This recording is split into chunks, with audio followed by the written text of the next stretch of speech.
رات کو عشاء کے فوراً بعد سو جائیں، تقریباً 9 بجے آپ سو جائیں. ہے مشکل، میرے لیے بھی بہت مشکل ہے، لیکن عمل کریں. 9 بجے جب آپ سو گئے تو 10 11 12 1 2 5 گھنٹے بہت ہیں. 2 بجے آپ اٹھ جائیں.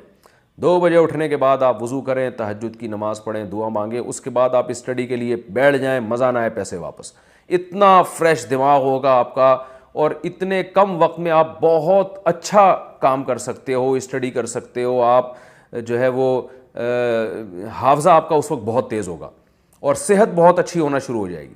پھر جب فجر سے تھوڑی دیر پہلے آپ بہت تھک جائیں پڑھ کے، تو فجر سے پہلے اذان کے بعد 10-15 منٹ نیند لے لیں، جیسے کہ نبی صلی اللہ علیہ وسلم کی سنت ہے کہ آپ فجر کی اذان اور فجر کی نماز کے دوران تھوڑی دیر آرام کیا کرتے تھے.